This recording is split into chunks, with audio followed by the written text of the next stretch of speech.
The war's over for us. How the U.S. Army's dash to Berlin got stopped cold? Picture this, it's April 1945, and the United States is on top of the world. Our boys brave G's from places like Brooklyn, Chicago, and small-town Texas are steamrolling through Nazi Germany. The Third Reich is crumbling, cities are falling, and the end of World War II is so close you can taste it. The U.S. Army's tanks are roaring, planes are dominating the skies, and every American soldier knows they're part of something huge, the fight to free Europe from Hitler's grip. But then, on the banks of the Elbe River, something wild happens. A beat-up German army, led by a guy named Walter Wenck, throws everything they've got at our troops and stops them from crossing the river. Berlin the big prize. Hitler's last stand is just a few days' march away. But our guys get the order to halt. Why? What went down? And what does this mean for America's legacy in the war? This story isn't just about tanks and battles. It's about the heart and soul of the American soldier, the tough calls made by our generals, and the crazy politics that shape the world we live in today. I'm gonna break it all down for you, throw in some mind-blowing economic facts about the war, and share my take on why this moment matters. So grab a soda, get comfy, and let's dive into this epic saga. And yo, if you're loving this, smash that like button and tell me in the comments what you think about our troops' insane courage. Part 1. The American Juggernaut, the U.S. Army's unstoppable advance. By April 1945, the U.S. Army was a force of nature. Our Ninth Army, led by General William Simpson, was tearing through Germany like a hot knife through butter. In just 1 week, they covered 250 miles. That's like driving from New York to D.C. In tanks, German soldiers were surrendering left and right, waving white flags and begging for mercy.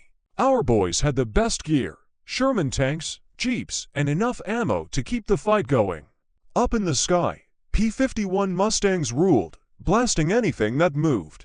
For the average G, it felt like the war was almost over. They were dreaming of home, maybe a burger at the local diner, or a dance with their sweetheart. But let's zoom in on these guys for a sec. Imagine you're a 19-year-old kid from Ohio, drafted right out of high school. You've seen your buddies get hit, you've marched through mud and snow, and now you're in Germany, facing the enemy. You're tired, but you're proud. You know you're fighting for freedom, for your family back home, for the American way of life. That's the spirit that drove our troops. And I gotta say, thinking about their courage gives me chills. What do you think it was like to be in their boots? Drop a comment and let me know. Economic powerhouse, America fuels the war. To understand why our army was so unstoppable, let's talk about the economic muscle behind it. The United States in 1945 was the world's factory. By this point, we were producing 50% of the world's goods. Our factories churned out 300,000 planes, 100,000 tanks, and 2 million trucks during the war.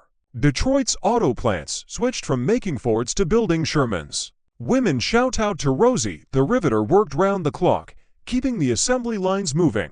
According to historians, the U.S. spent $350 billion on the war. That's like $5 trillion today. And we had the cash to do it, thanks to a booming economy. Compare that to Germany. Their economy was toast. Bombing raids had wrecked their factories, they were out of oil, and their money was worthless. A loaf of bread cost a wheelbarrow of cash. No wonder their troops were running on fumes. America's economic might meant our soldiers had the tools to win, and win big. But even with all that power, something stopped us on the Elbe. Let's find out what. Part 2. The German last stand. Walter Wenck, the guy who said not today on the other side of the fight, was a German general named Walter Wenck. This dude was in a bad spot. Germany was falling apart, roads were clogged with refugees, cities were rubble, and the Nazi regime was on its last legs. Wenck's job?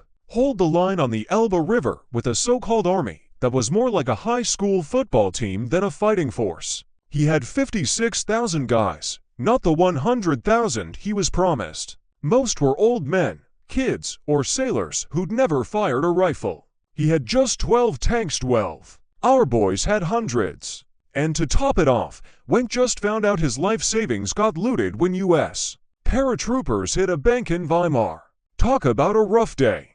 But Wenck didn't quit. He got his men together, scraped up every tank and gun he could find, and set up a defense on the Elbe. Why? Maybe he thought it was his duty. Maybe he was just stubborn.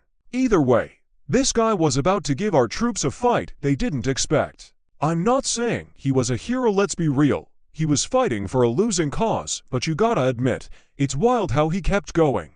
What do you think drives someone to fight when it's all falling apart? Hit the comments with your thoughts. Germany's economic collapse to get why Wenck's army was so weak. Let's look at Germany's economy in 45. It was a total disaster. Their factories were bombed to bits, producing just 20% of what they did before the war. They had no fuel, Romanian oil fields were gone, and synthetic fuel plants were wrecked. Inflation was insane, people were trading cigarettes for food. By April, 8 million Germans were refugees, clogging roads and draining resources. Wenck's army didn't have trucks, barely had ammo, and their tanks were running on whatever gas they could scrounge. Compare that to our GIS, who had hot meals and fresh supplies. No wonder Wenck's fight felt like a miracle. Part 3. The Clash on the Elbe. Our boys faced the fight April 12, 1945. The U.S. 2nd Armored Division Hell on Wheels rolls into Magdeburg, ready to cross the Elbe. These guys are pros, riding in Sherman tanks and backed by air support. They start building a pontoon bridge to get across, thinking the Germans are done for. But then, bam! 7 German Tiger tanks, hidden in the city's narrow streets, open fire. Their 88mm shells rip through our Shermans like paper. German sailors, of all people, pop out of basements with machine guns, mowing down our infantry. Then their artillery blows up the bridge, trapping our guys on the wrong side of the river. But our troops don't back down. U.S. Marines tough as nails fight tooth and nail to hold a small bridgehead. They're taking fire from all sides, but they dig in. Up above, our P-47 Thunderbolts scream in, blasting German tanks and giving our boys a chance to breathe. It's chaos, smoke, explosions, soldiers shouting. Our guys are fighting for every inch, dreaming of being the ones to take Berlin. I can just imagine their grit, regular Americans, far from home, staring down those massive tigers. Makes you proud, right? Tell me in the comments what you think of their courage. Why Berlin mattered. Berlin wasn't just another city. It was Hitler's lair, the heart of the Nazi machine. Taking it would have been a knockout punch, a chance for our troops to end the war in glory. General Simpson, leading the 9th Army, was itching to go for it. He thought, why let the Soviets have all the bragging rights? But here's the thing. The big bosses, General Dwight D. Eisenhower and the Allied leaders, had other plans. They'd agreed at Yalta that Berlin would go to the Soviet zone after the war. I didn't want to lose thousands of American lives for a city we'd have to hand over anyway. Smart move or missed opportunity? You tell me in the comments. Part 4. The order that changed everything. Stand down. Boys, on April 15th, General Omar Bradley calls Simpson. What's going on across the Elbe? He asks. Simpson's pumped. We've got bridgeheads, and I'm ready to take Berlin. But Bradley shuts him down. Sorry, you gotta stop. Simpson's stunned. Who said so? Ike. Bradley replies. That's it. Game over. Simpson calls the 2nd Armored's commander, who's prepping more Shermans to fight Wenck's Tigers. How's it going? Simpson asks. The Germans pushed us back, but we're holding, the commander says. Stay put, Simpson orders. The war's over for us. Imagine being one of those GIs. You fought across Europe, lost buddies, and now you're told to stop just short of the finish line. It's gotta sting. But our troops followed orders, because that's what heroes do.